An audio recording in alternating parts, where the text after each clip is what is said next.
पिछले एपिसोड में हमने देखा था कि जिनवू पत्थर पर लिखे पहले आदेश का मतलब समझ जाता है, जिसकी वजह से राजा की मूर्ति थोड़ी देर के लिए शांत हो जाती है, पर उसके बाद खड़े होकर लोगों को कुचलना शुरू कर देती है। हम देखते हैं कि इसी बीच पर को भी एक तलवार वाली मूर्ति मार देती है। जिनवू दूसरे आदेश का मतलब समझ जाता है और सभी लोगों को ऐसी मूर्तियों के पास जाकर खड़ा होने को कहता है जिनके हाथ में कोई म्यूजिकल इंस्ट्रूमेंट होता है, पर जिनवू का खुद का पैर कट जाता है। आखिरी आदेश में सभी को नीली आग के बुझने तक कमरे के सेंटर में खड़ा होना होता है। सभी लोग अपनी जान बचाने के लिए एक एक करके वहां से भाग जाते हैं और जिनवू अकेला बच जाता है। आखिरी में सभी मूर्तियां जिनवू पर हमला कर देती हैं, पर सही समय पर नीली आग बुझ जाती है। हमें एपिसोड के लास्ट में बताया जाता है कि जिनवू ने करेज ऑफ द वीक का टेस्ट पास कर लिया है और उसे एक प्लेयर के रूप में चुना जाता है। अब आगे एपिसोड की शुरुआत में हम देखते हैं कि जिनवू की नींद एक हॉस्पिटल में खुलती है। जिनवू तुरंत ही अपने हाथ और पैर की तरफ देखता है जो कि एकदम सही सलामत होते हैं। जिनवू देखता है कि उसके सीने पर लगी चोट भी एकदम ठीक हो चुकी होती है।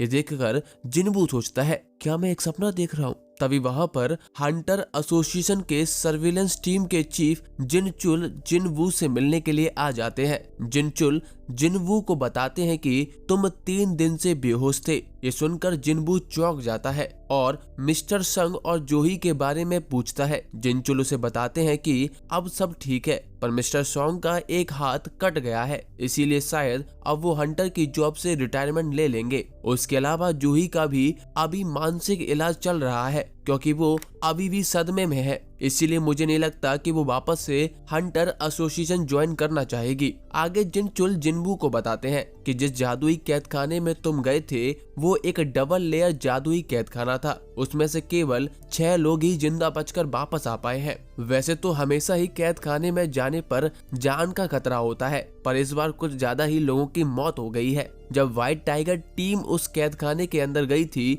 तो उन्हें बस तुम वहां पर लेटे हुए मिले थे। वहां पर कोई भी मूर्ति या मंदिर नहीं था। ये सुनकर जिनवू हैरान हो जाता है और कहता है, ऐसा कैसे हो सकता है? आगे जिनचुल कहता है, हमें सब कुछ फेक लग रहा था, पर जब हमने बाकी जिंदा बचे हुए लोगों से पूछताछ की और मरे हुए लोगों की लाशों को रिकवर किया तो हमें लगा कि सभी लोग शायद सच बोल रहे हैं। इसके बाद जिनचुल जिनवू से उसकी री अवेकनिंग के बारे में पूछते हैं। हमें आगे बताया जाता है कि जिन लोगों को स्पेशल पावर्स मिलती है वो बाद में नहीं बढ़ती, पर किसी किसी केस में कुछ लोगों की पावर बाद में भी बढ़ जाती है, जिसे हम डबल अवेकनिंग कहते हैं। इसकी वजह से हंटर ए या एस रैंक में भी बदल सकता है। जिनवू इस बारे में सोच ही रहा होता है, तभी जिनचुल जिनवू के सामने एक मशीन आगे कर देते हैं जो कि मैजिकल पावर्स को मेजर करने के लिए होती है। जिनचुल सोचता है, जैसा बाकी सभी लोगों ने बताया था, अगर कैद खाने में कोई बहुत ही खतरनाक दानव था तो उसे केवल एक ए रैंक या एस रैंक का हंटर ही खत्म कर पाता है। इसीलिए जिनचुल को लगता है कि शायद जिनवू को डबल अवेकनिंग मिली है। हम देखते हैं कि जिनवू फिर से अपनी पावर मेजर करता है, पर इस बार भी मशीन पर ज्यादा कुछ खास नहीं आता।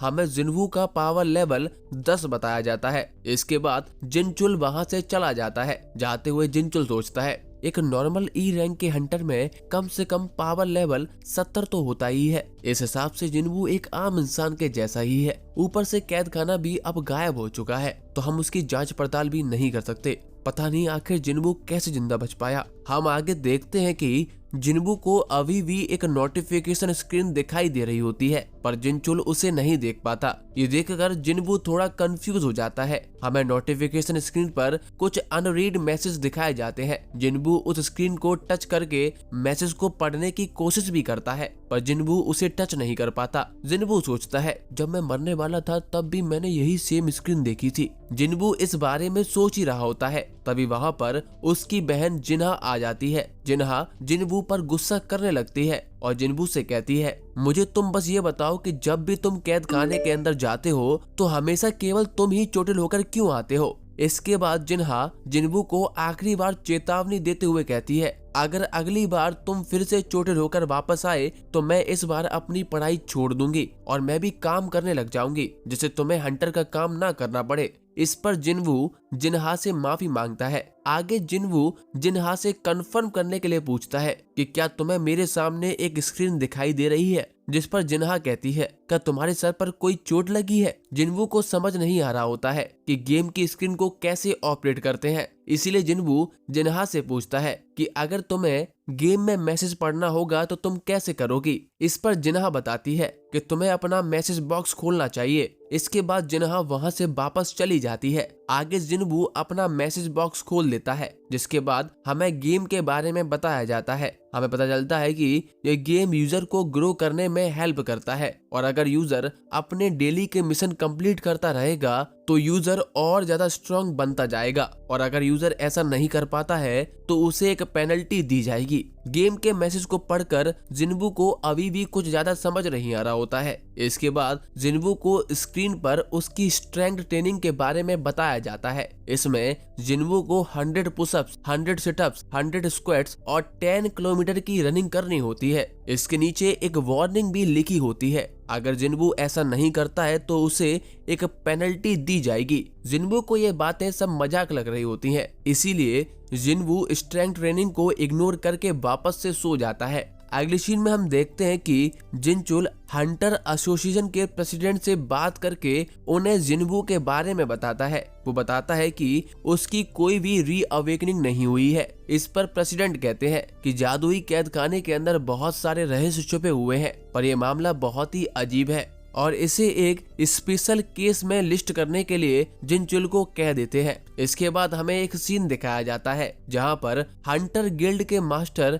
चोई चा हाई इन को बी रैंक के हंटर को ट्रेन करने के लिए कहते हैं। शुरुआत में चा हाई इन थोड़ी हिचकिचा जाती है, पर चोई उसे समझाता है कि हमारी टीम कोरिया की 5 सबसे स्ट्रॉन्ग टीम में से एक है, पर हम अभी भी सबसे स्ट्रॉन्ग नहीं है। इसीलिए एक स्ट्रॉन्ग गिल्ड को बनाने के लिए सभी मेंबर्स का स्ट्रॉन्ग होना जरूरी है। हम किसी हंटर की रैंक को नहीं बढ़ा सकते हैं, पर उनके लड़ने की काबिलियत को तो ट्रेन कर ही सकते हैं। इसके बाद हमें एक और सीन दिखाया जाता है जहां पर शहर में फिर से एक कैद खाने का गेट खुल जाता है। अगले सीन में हम फिर से जिनवू की तरफ शिफ्ट हो जाते हैं। जैसे ही दिन खत्म होता है वैसे ही हमें स्क्रीन पर बताया जाता है कि जिनवू ने अपनी स्ट्रेंथ ट्रेनिंग पूरी नहीं की है, इसीलिए उसे पेनल्टी दी जाती है। इसके बाद अचानक से जिनवू का पूरा कमरा हिलने लगता है। इसकी वजह से जिनवू सोकर उठ जाता है। जैसे ही जिनवू की आंख खुलती है वो एक रेगिस्तान में पहुंच जाता है और उसके पीछे एक दानव पड़ जाता है। जिनवू को पेनल्टी के तौर पर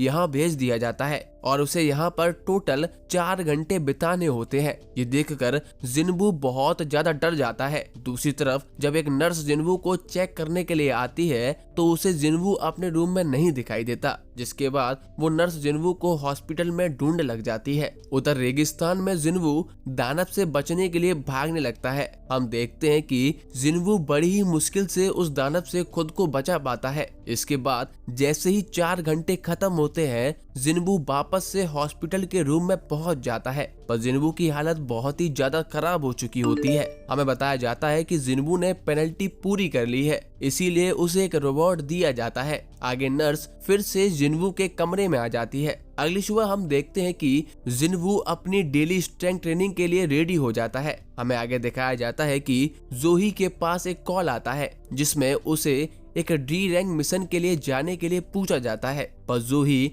उस पर मना कर देती है। साथ ही में जोही को पता चलता है कि अब जिनवू को होश आ गया है, इसीलिए जोही जिनवू को देखने के लिए हॉस्पिटल पहुंच जाती है। हम देखते हैं कि जिनवू उस समय पर अपनी ट्रेनिंग कर रहा होता है। जिनवू को ट्रेनिंग करता हुआ देखकर 2 नर्स आपस में बात कर रही होती हैं कि हंटर्स नॉर्मल इंसानों की तुलना में बहुत ही जल्दी रिकवर कर लेते हैं, पर जिनवू को अभी भी थोड़ी और स्ट्रेंथ की जरूरत है, इसीलिए उसे थोड़ा ख्याल रखना चाहिए। जिनवू को ऐसा देखकर जूही जिनवू से बिना मिले ही वहां से चली जाती है। आगे हम फिर से जिनवू पर शिफ्ट हो जाते हैं। जिनवू कहता है कि मुझे होश आए हुए पूरे 4 दिन हो चुके हैं। मैंने इस समय में कुछ चीजों को समझा है। हमें पता चलता है कि जिनवू को जो स्क्रीन दिख रही होती है वो जिनवू का कोई इल्यूजन नहीं होता, बल्कि रियल गेम होता है। जब जिनवू अपने डेली के मिशन पूरा करता है तो उसे 3 रिवॉर्ड मिलते हैं। इसमें एक रिवॉर्ड इंस्टेंट रिकवरी का होता है। इससे जिनवू की तुरंत ही सारी थकान दूर हो जाती है। दूसरे रिवॉर्ड में जिन्वू को कुछ पॉइंट्स मिलते हैं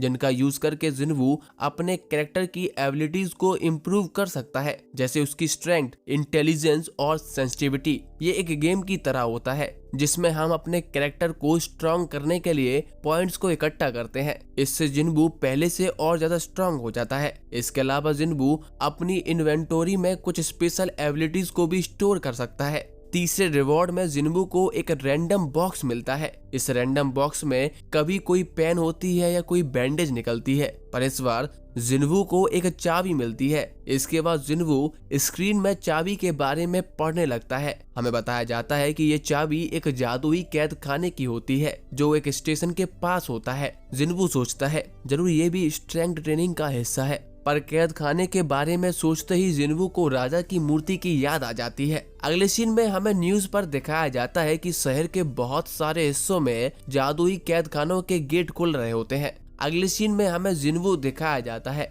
जो अपनी हॉस्पिटल में अपनी माँ के पास बैठा होता है। हमें पता चलता है कि 4 साल पहले अचानक से उसकी माँ बेहोश हो गई थी। डॉक्टर को दिखाने पर डॉक्टर जिन्वू को बताते हैं इस बीमारी का नाम इटर्नल स्लंबर है। इसमें इंसान हमेशा के लिए गहरी नींद में चला जाता है। जब से जादुई कैद खानों के गेट खुलना शुरू हुए हैं तब से ये बीमारी लोगों में फैल रही है और अभी तक इस बीमारी का कोई भी इलाज नहीं ढूंढ पाया है। आगे जिन्वू एक्सरसाइज करते समय अपनी पुरानी जिंदगी के बारे में सोच रहा होता है कि कैसे मजदूर वाले काम करते हुए उसे अपनी हंटर वाले पावर का एहसास होता है और वो एक हंटर बन जाता है। पर जिन्वू इतना ज्यादा कमजोर होता है कि वो एक ई रैंक दानव से भी नहीं लड़ पाता। आगे हम फिर से प्रेजेंट में आ जाते हैं। जिन्वू अपनी डेली एक्सरसाइज खत्म कर लेता है और उसे जो भी रिवॉर्ड पॉइंट मिलते हैं वो सभी पॉइंट्स को अपनी स्ट्रेंथ में ऐड कर लेता है, जिससे उसकी स्ट्रेंथ अब 31 लेवल पर पहुंच जाती है। इसके बाद जिन्वू कैद खाने की चाबी लेकर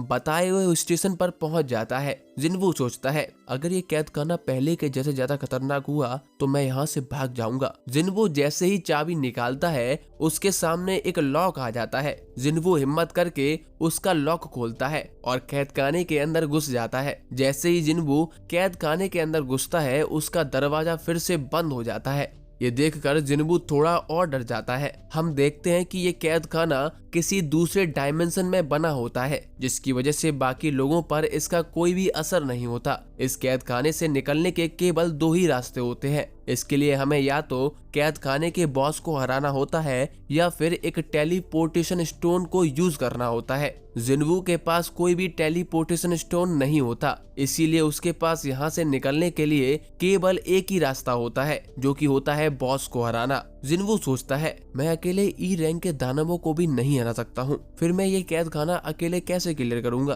पर जिन्वू हिम्मत करके सीढ़ियों से कैद खाने के अंदर जाने लगता है। जिन्वू अंदर जा ही रहा होता है तभी उसके सामने 3 गॉब्लिन आ जाते हैं। उन्हें देखकर जिन्वू को याद आ जाता है कि कैसे गॉब्लिन ने पहले जिन्वू को घायल कर दिया था। इसके बाद सभी गॉब्लिन जिन्वू पर हमला कर देते हैं। जिन्वू के हाथ में बस एक छोटा सा चाकू होता है जिससे जिन्वू खुद को बचा रहा होता है। जिन्वू हिम्मत करके एक गॉब्लिन को मार देता है पर अभी भी जिन्वू को खुद पर भरोसा नहीं हो रहा होता है। इसके बाद जिन्वू तेजी से बाकी के दोनों गॉब्लिन को भी मार देता है। जिन्वू सोचता है कि वो अब पहले से स्ट्रॉन्ग हो गया है। तभी वहाँ पर एक लाल भेड़िया आकर जिन्वू पर हमला कर देता है जिससे जिन्वू का चाकू टूट जाता है। हमें स्क्रीन पर उस भेड़िए का नाम स्टील फैंग्ड लाइकॉन बताया जाता है। ये भेड़िया गॉब्लिन की तुलना में बहुत ही ज्यादा स्ट्रॉन्ग होता है। आगे हम देखते हैं कि डर की वजह से जिन्वू के पैर कांपने लगते हैं जिसकी वजह से वो अपनी जगह से हिल भी नहीं पाता।